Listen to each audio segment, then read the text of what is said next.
Sa mata ng maraming taga-baryo, si Julian Manaloto ay isang ordinaryong binata. Payat, tahimik, at palaging nasa likod ng karamihan. Ngunit sa mundo ng mga antingero, isang lihim na samahan ng mga tagapagtanggol ng bayan laban sa mga nilalang ng dilim. Siya ay isa lamang buntot, isang pasanin, isang biro. Ano na naman yan, Julian? Nakikigulo ka na naman sa mga tunay na may anting-anting. Sigaw ni Gardo, habang hawak-hawak ang kanyang kwintas na may mutya ng kalamnan. Isang anting-anting na nagpapalakas ng katawan. Nagtawanan ng ilan. Si Julian ay tahimik lang, ni hindi man lang sumagot. Sanay na siya. Sa bawat ensayo, sa bawat misyon, siya ang laging tagakuha ng gamit, tagabantay ng likod, o taga-uwi ng sugatang kasamahan. Pero kahit paulit-ulit siyang minamaliit, hindi siya umaalis, hindi siya sumusuko. Huwag mong masyadong dibdibin ang mga sinasabi nila, anak. Paalala ng kanyang ama, si Mang Ador, habang nagwawalis sa harap ng simbahan. Hindi mo kailangan ng anting-anting para maging tunay na mandirigma. Ngumiti si Julian. Wari may tinatagong sikreto ang kanyang ama. Isang lalaking tahimik, ngunit may titig na tila nakalaban na ng daan-daang kadiliman. Pagdating ng gabi, si Julian ay laging dumidiretso sa may gulod sa likod ng simbahan, kung saan naghihintay sa kanya ang isang nilalang. Isang tikbalang na may malakabayong ulo at katawan ng tao. Ngunit may matang puno ng karunungan at hiwaga. Kaibigan, bulong ng tikbalang, marami ang hindi nakakakita sa tunay mong anyo. Ngunit darating ang oras, ikaw ang tanging makakakita sa dilim na paparating. Tahimik lang si Julian. Hindi siya takot sa tikbalang. Sa katunayan, minsan na niya itong nailigtas mula sa isang grupo ng mga antingero na ang akalay isa itong halimaw. Simula noon, hindi na siya iniwan ito. Handa ka na ba, Julian? Tanong ng tikbalang. Sa totoo lang, hindi eh. Pero kung kailangan. Ang simpleng sagot ni Julian ay tila bumalot sa paligid, sapagkat habang natutulog ang baryo, isang mas malalim na panganib ang dahan-dahang gumagapang sa kanilang paligid. Isang panganib na hindi kayang harapin ng mga mayabang, kundi ng isang pusong walang takot, tulad ng kay Julian Manaloto. Isang taon na ang nakalipas. Gabi yon ng habagat. Madilim at mapanganib ang kagubatan sa likod ng baryo. Si Julian nooy 17 taong gulang ay naglakad mag-isa sa gitna ng ulan upang hanapin ang isang nawawalang batang kapitbahay. Habang sumisilip ang kidlat sa langit, may kakaiba siyang narinig. Huni ng hayop na hindi niya pa naririnig kailanman. Mabigat, malalim, parang umiiyak. Sa ilalim ng isang punong balete, natagpuan niya to. Isang nilalang na kalahating tao, kalahating kabayo. Ang katawan nito'y sugatan. May mga palaso sa tagiliran at nanlilisik ang mga mata. Isang tikbalang. Napaatras si Julian. Sapat na ang pagkakakilala niya sa mga alamat para matakot. Ngunit may kung anong pumigil sa kanya. Hindi galit ang nilalang, hindi rin mabangis ang kilos. Sa halip, ito'y dumaraing, naghihingalo. Bakit? Bakit mo ko hindi tinatakbuhan? Mahina nitong tanong. Hindi lahat ng halimaw ay masama, sagot ni Julian. Nanginginig man ang tinig. At hindi lahat ng tao mabuti. Tahimik ang tikbalang. Tila nagulat sa sagot. Matapos ang ilang sandali, tinanggal ni Julian ang mga palaso sa tagiliran nito. Pinunasan ng sugat gamit ang kanyang sariling sando at kinubli ito sa isang hukay na tinakpan ng mga dahon. Sa loob ng ilang araw, lihim niyang dinadalhan ng pagkain ng tikbalang hanggang sa ito'y tuluyang gumaling. Sa ika-4 na gabi, habang si Julian ay natutulog sa tabi ng punong balete, may napanaginipan siya. Isang nilalang na may anino ng kabayo, ngunit may tinig ng tao. Julian Manaloto, sa ngalan ng pagkakautang at pagkakaibigan, ipagkakaloob ko sa iyo ang aking lakas. Kapag ikaw ay nasaktan, tawagin mo lang ako. Sa panahon ng panganib, hahayaan kitang gamitin ang aking bilis at taglay na paggaling. Ngunit may isang kondisyon. Ano yun? Tanong ni Julian sa panaginip. Hindi mo maaaring gamitin ang kapangyarihan sa pansariling kapakinabangan. Sa sandaling ikaw ay magyabang o gumamit ng dahas para sa pansariling yaman o papuri, babawiin ko ang lahat. Nagising si Julian, napawisan, ngunit may kakaibang lakas sa katawan. Noong araw ding yun, nasugatan siya sa isang pagkakadulas sa kabundukan. Isang hiwang dapat ay matagal gumaling, ngunit sa loob ng isang oras ay naglaho yun. Mula noon, alam na niya, hindi siya ordinaryo.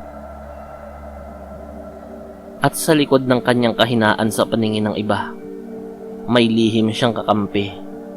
Isang tikbalang na may pusong marunong tumanaw ng utang na loob. Tahimik ang simbahan ng Baryo Santol sa araw-araw. Isa itong lumang istruktura. May mga dingding na natatabingan ng lumot at kahoy na kupas na sa panahon. Ngunit sa ilalim ng altar, sa likod ng lumang aparador ng rosaryo, may bagay na mas matanda pa sa simbahan mismo. Ang mutya ng bakal. Si Mang Ador, ang tagapagbantay ng simbahan, ay kilala bilang isang banal na lalaki. Tahimik, mahilig magdasal, at laging unang dumarating sa misa. Pero noon pa man, may mga bulong-bulungan na bago pa siya naging sakristan. Isa siyang matapang na mandirigmang antingero. Ngunit walang nakakaalam na sa ilalim ng kanyang abito ay may marka siya ng mutya sa kanyang dibdib.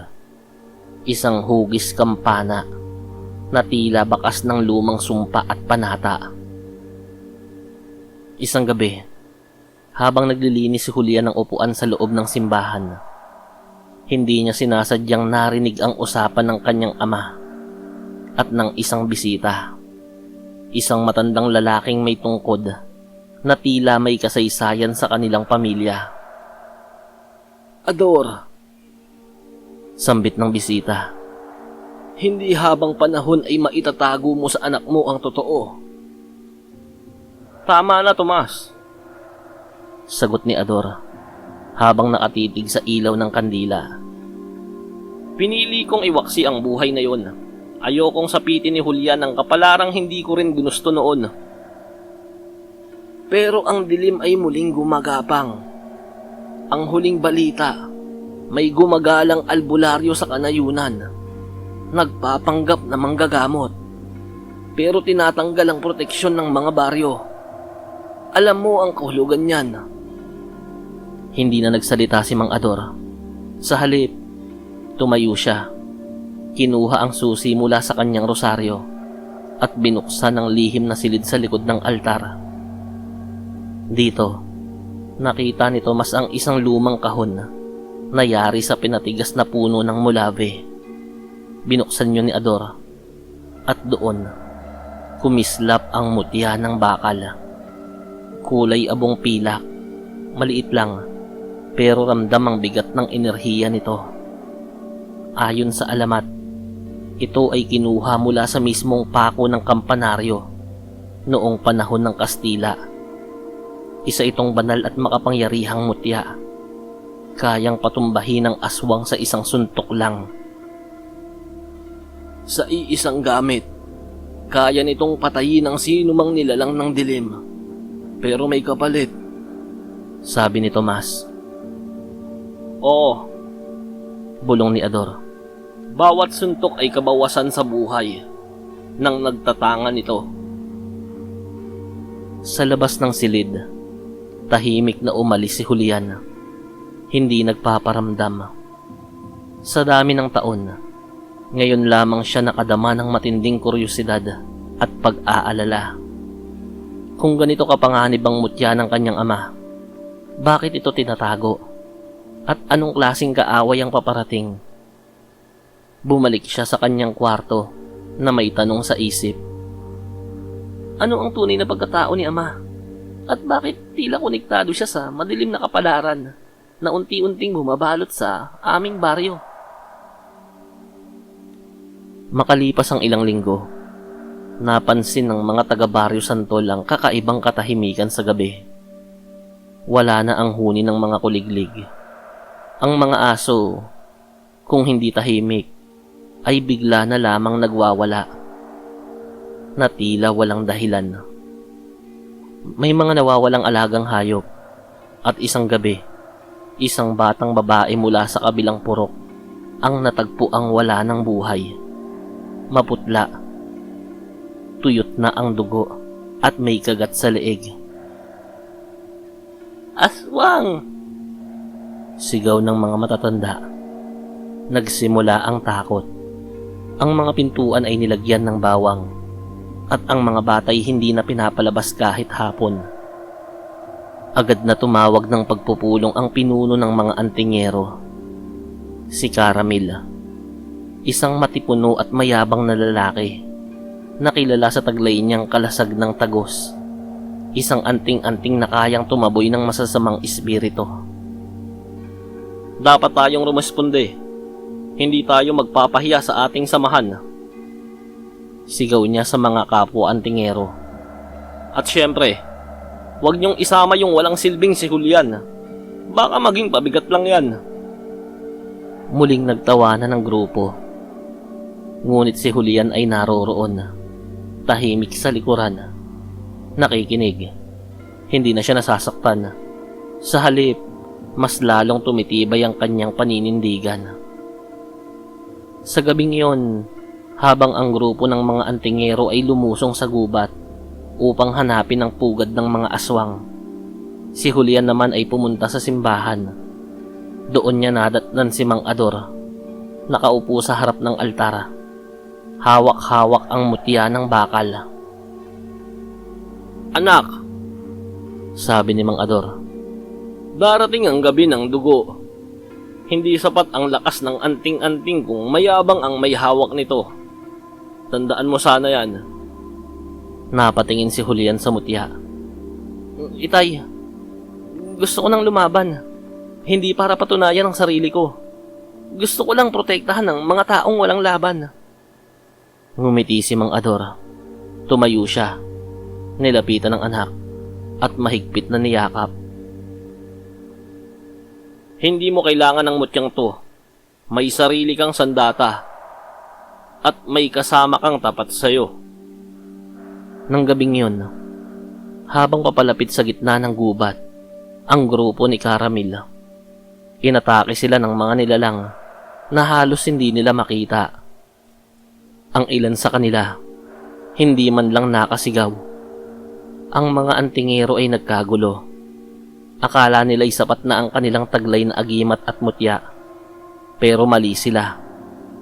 Nang tumakbo palayo si Caramil, sugatan at puno ng galos, nakita niya ang isang anino. Isang binatang may kumikislap na mata. Gumagalaw na parang kidlat at hindi natitinag kahit masugatan. Julian! Ngunit hindi na siya nakasagot. Isang aswang ang tumalon sa kanyang likod.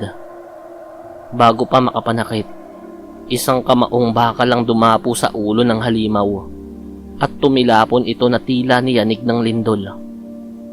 Si Mang Ador. Hawak-hawak ang mutya ng bakal. Ang siyang dumating. Magkatabi ang mag-ama. Pinagtulungan nila ang mga aswang. Si Julian, na sinaniban ng kanyang kaibigang tikbalang, ay gumalaw na parang alon. Hindi matamaan, hindi mapigilan. Habang si Mang Ador ay tila isang matandang leon. Bawat suntok ay isang hatol ng kamatayan. Sa unang pagkakataon, hindi si Caramel ang bida. Matapos ang matinding laban sa gubat, nagsimula nang mawala ang yabang sa mata ng mga natitirang antingero. Halos kalahati ng kanilang grupo ang nasugatan, at 3 ang hindi na nakabalik. Ang dating matatag na leader na si Caramel ay tahimik lang. Nakaupo sa gilid ng silid-aralan ng baryo, na pansamantalang ginawang infirmary. Samantala, si Julian at si Mang Ador ay muling bumalik sa simbahan. Doon nila prinoseso ang kabuuan ng nangyari. Hindi basta-basta ang mga aswang na yun, sabi ni Mang Ador habang ginagamot ang kanyang sugatang braso. Disiplinado sila. Parang may naguutos. Parang sundalo? Sagot ni Julian. At hindi sila umaatake ng basta-basta. Pinipili nila ang mahihina muna para pahinain tayo bago nila salakayin ang buong baryo. Nagsalubong ang kilay ni Mang Ador. Tumayo siya at tinungo ang isang lumang baul sa ilalim ng altar. Mula roon ay inilabas niya ang isang lumang itim na aklat. Ang aklat ng kadiliman. Isang talaan ng mga nilalang at kulto na dati niyang nakalaban. Binuksan niya ito sa isang pahina. Nakita niya roon ang kapatiran. Matagal ko nang nakalimutan to. Isang samahan ng mga aswang na may iisang layunin. Ang patahimikin ng bawat tagapangalaga ng liwanag sa mga baryo. Isa itong lumang kilusan at mukhang muling babangon. Bakit ngayon lang sila nagpakita? Dahil dumating na ang oras. Nagulat si Julian. Lumitaw mula sa dilim ang isang figurang tikbalang. Mataas, payat, may pulang matang nagliliyab. Ngunit hindi yun kalaban. Kaibigan, Julian, ang mga aswang na lumusob sa inyo ay mga tagasunod ng kapatiran. Ang tunay na pinuno nila ay hindi pa nagpapakita. Nanlamig si Mang Ador. Sino ang pinuno nila? Tahimik na tumingin ng tikbalang sa kanya. Isang dating antingero. Isa sa inyo. Pinagkaitan, tinalikuran, nilamon ng inggit, at pinalakas ng dugo ng kadiliman. Napatingin si Mang Ador kay Julian. May kilala akong ganyan, pero matagal na siyang nawala. Hindi siya nawala. Nagbalik siya. Siya ang magiging sanhi ng pagguho ng inyong samahan kung hindi kayo magkakaisa. Sa mga lumang kwento, may mga matatandang antingero. Isa sa pinakakilalang pangalan noon ay si Maestro Tanggol. Isang bihasa, matapang at pinaniniwala ang magiging susunod na pinuno ng mga tagapagtanggol. Ngunit isang trahedya ang bumalot sa kanyang buhay. Inakusahan siya ng pagtataksil at inalisan ng karapatan bilang antingero. Simula noon, naglaho siya, kasabay ng sunod-sunod na misteryosong pagkamatay ng ilan sa mga dating kasamahan niya. Si Maestro Tanggol? Buhay pa pala siya? Tanong ni Julian, habang sumisikip ang kanyang dibdib sa kaba. Hindi lang siya buhay. Siya na ngayon ang punong mandirigma ng kapatiran. Samantala, sa isang abandonadong balon sa likod ng lumang hasyenda, isang ritual ang isinasagawa. Sa gitna nito ay si Maestro Tanggol, matanda na, Ngunit ang katawan ay punong-puno ng kapangyarihan. Ang kanyang mga mata ay kulay abo, at ang kanyang balat ay tila matigas na parang bato. Nakasuot siya ng balabal na hinabi mula sa buhok ng mga namatay na antingero. Isang paalala ng kanyang pagbabalik at paghihigante. "Malapit na," bulong niya habang pinapahid ang dugo ng isang bagong biktima sa kanyang espada. "Matatapos ko na ang sinimulan kong gera." Lumapit ang isang aswang na parang sundalo. Lumuhod sa harapan niya. "Maestro, dumating ang ulat. Si Mang Ador at ang kanyang anak ang siyang pumatay sa ating mga tagasunod." Napangisi si Maestro Tanggol. "Si Ador, hindi pa rin siya natuto. At anak niya na ngayon ang kakampi niya. Kung alam lang ng batang yun ang ginawa ng kanyang ama noon, baka siya pa ang unang pumatay dito." Kinabukasan, sa simbahan ng Baryo Santol, dumating ang isang sugatang mensahero mula sa karatig baryo ng San Pablo. "Julian, Mang Ador, lumusob sila. Sinunog ang kapilya, kinuha ang mga bata at iniwan ang pangalan ni Maestro Tanggol sa dingding gamit ang dugo." "Mga bata?" Tumango ang sugatang mensahero. "Ginagawa nilang alay. Nililimas nila ang mga inosente upang maging mandirigma sa dilim." Biglang tumayo si Mang Ador. Hindi na niya kayang manahimik. "Panahon na, Julian.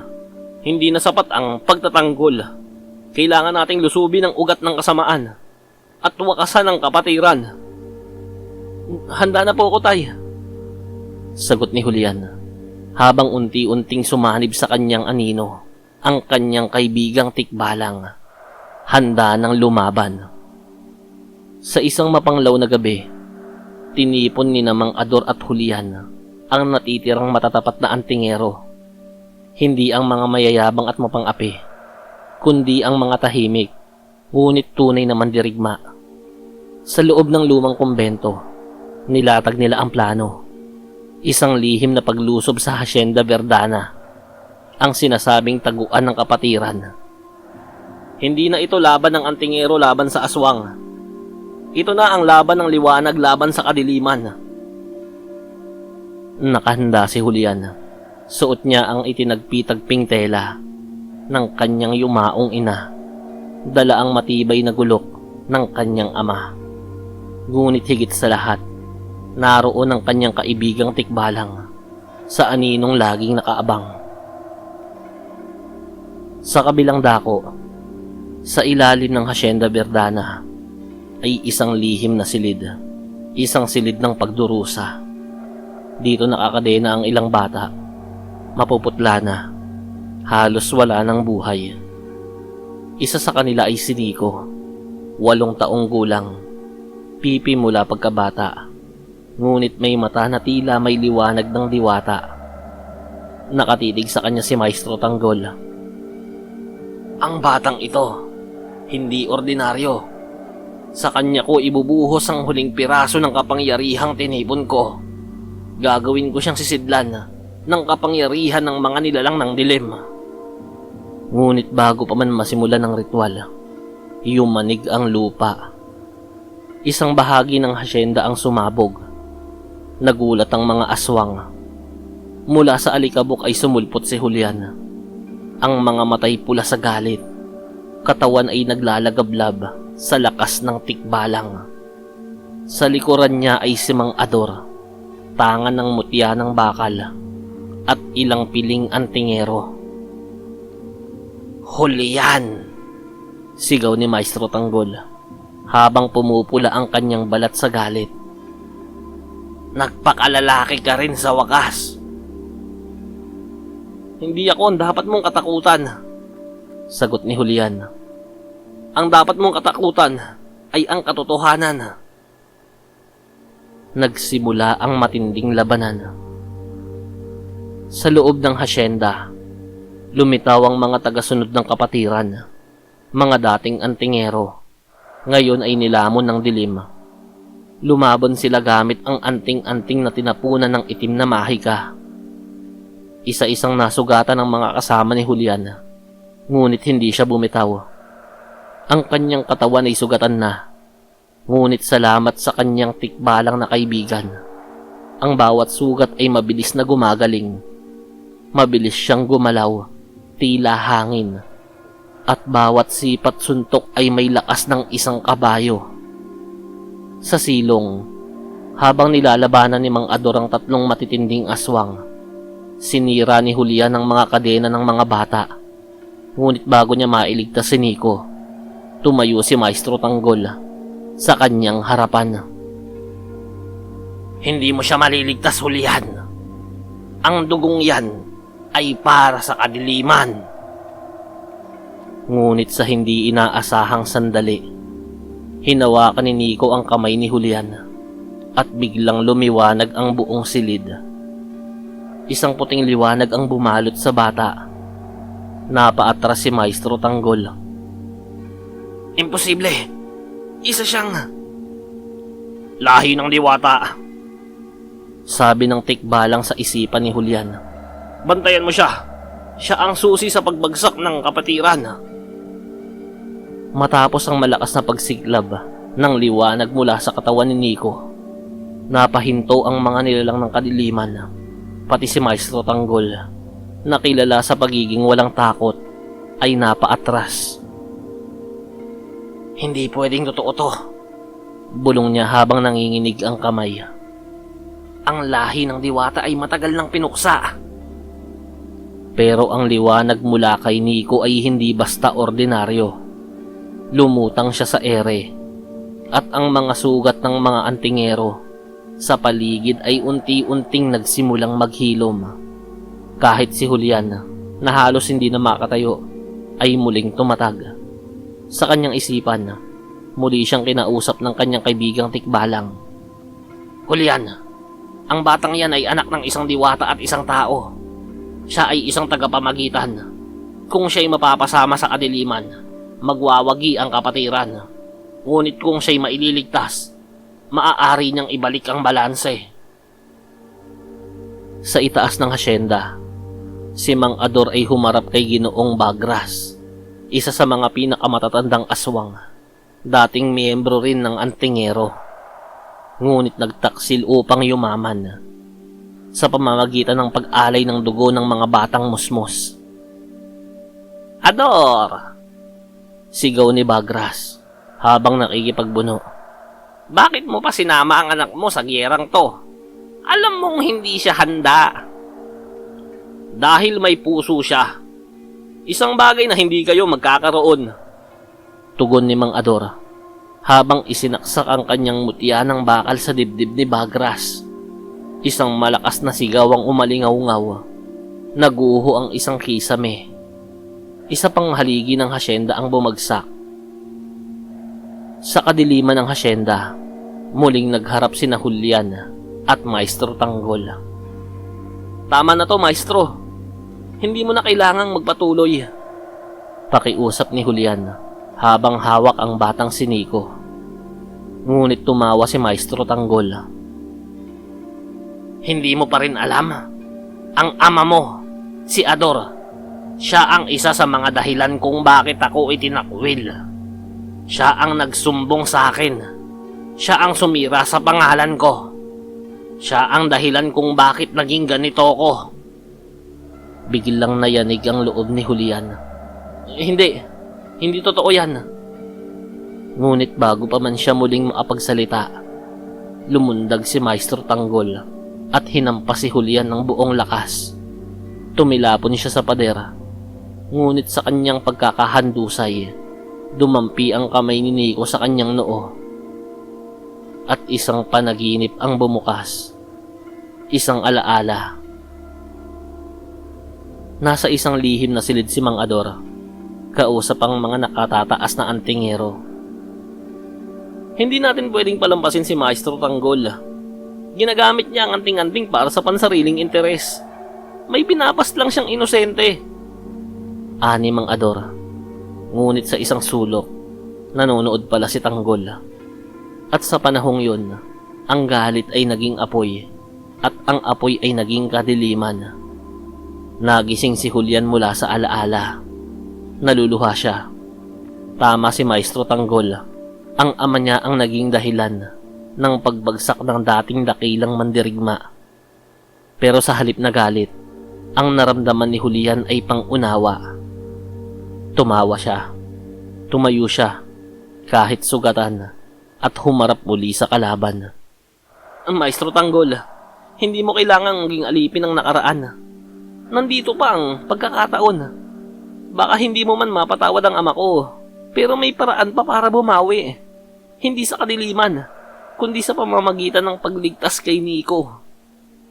Tahimik si Tanggol, napatingin sa bata, at sa isang iglap, isang bagay ang pumatak mula sa kanyang mata. Luha. Ngunit bago pa man maagalaw si Maestro Tanggol, isang sibat na itim ang tumama sa kanyang likod, galing sa isa pang nilalang sa kadiliman. Isang bagong nilalang ang dumating, mas malaki, mas maitim, at mas makapangyarihan. Sa wakas, sabi ng nilalang, wala na ang sagabal. Ako na ang bagong pinuno ng kadiliman. Tumindig ang mga buhok ni Julian. Ang bagong kaaway ay walang anting-anting, walang mutya. Isang dating tao na naging halimaw sa agustuhang maging Diyos. Mula sa usok at anino ay lumitaw ang nilalang. Ang kanyang balat ay tila itim na bato at ang kanyang mga mata ay kulay dugo. Sa bawat hakbang niya, nangangatog ang sahig ng lumang hasyenda. Ako si Gahom. Ang tinig niya ay tila kulog, malalim, malamig, at walang puso. Matagal na akong nanonood sa inyo, Maestro Tanggol. Sa iyong mga pagkabigo, sa iyong galit. Salamat sa iyo. Muling nabuhay ang sigaw ng kadiliman. Ngunit hindi mo na ako kailangan. Ako na ang magtatapos sa liwanag. Gahom, bulong ni Adora mula sa itaas ng hagdanan. Isa siyang alamat. Isang dating alagad ng liwanag na nagtaksil at piniling maging katawan ng itim na mahika. Hindi alamat, sagot ni Gahom. Ako ang kasaysayang pilit ninyong nililimot. Tumakbo si Julian kay Nico upang protektahan.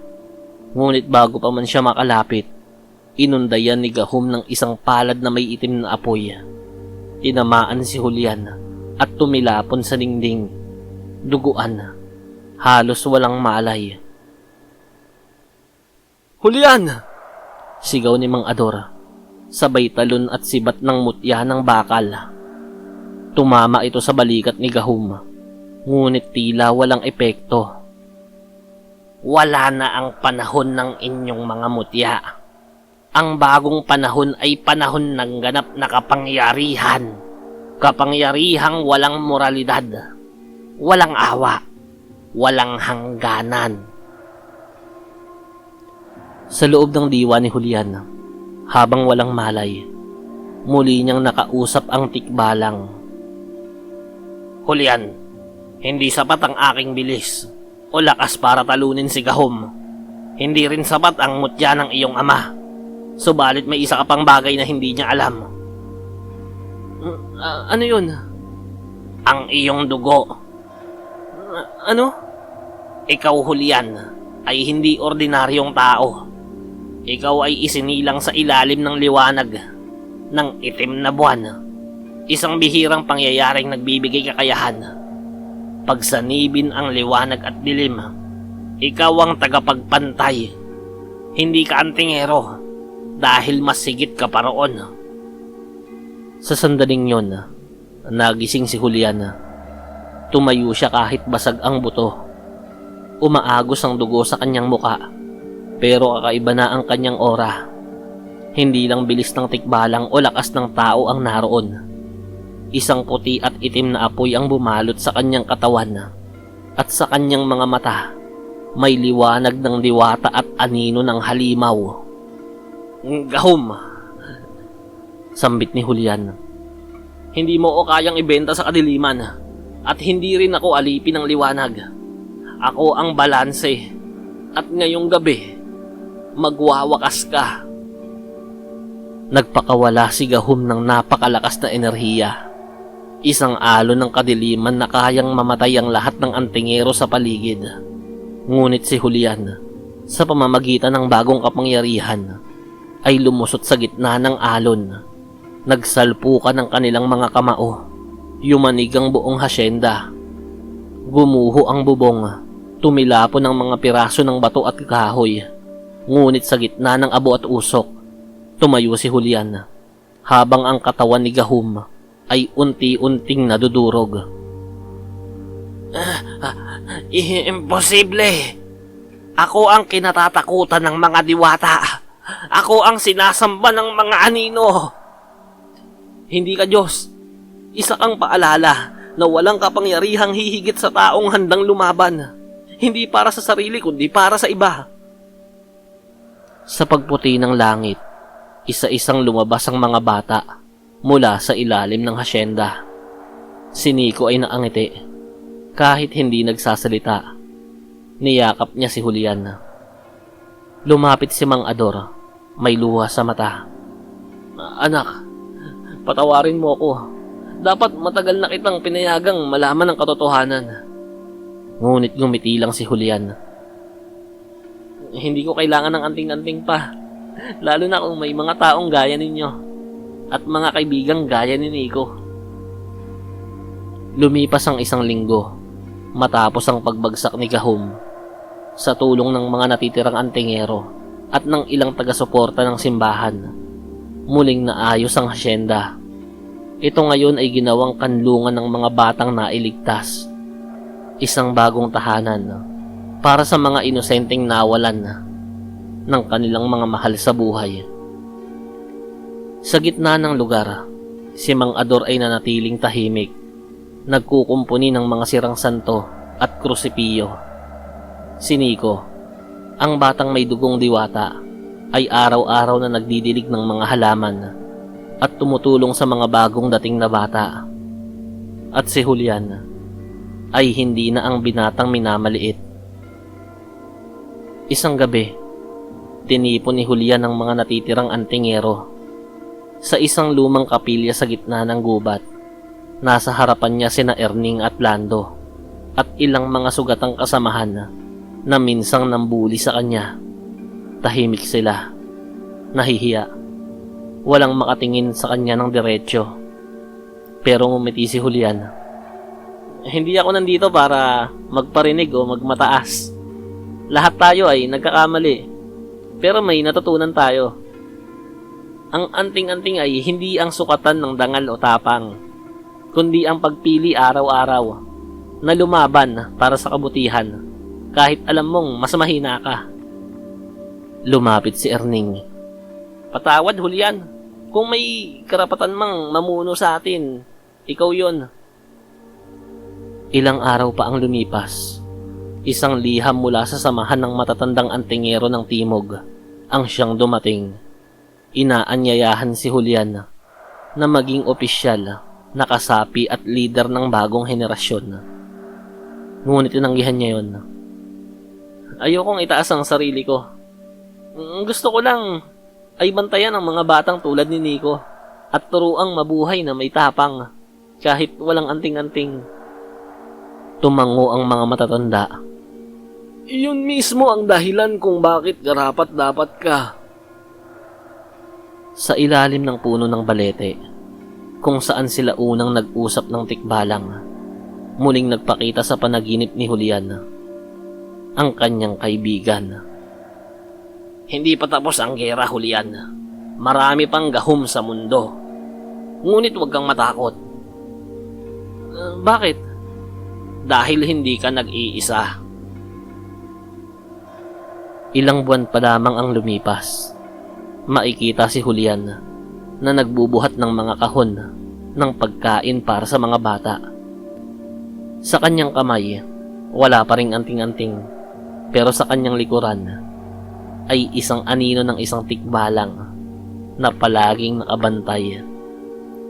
Sa kalangitan, muli na namang sumilip ang itim na buwan, pero ngayong gabi, wala nang natatakot dahil may isang Julian Manaloto na handang lumaban para sa kapayapaan at kaligtasan.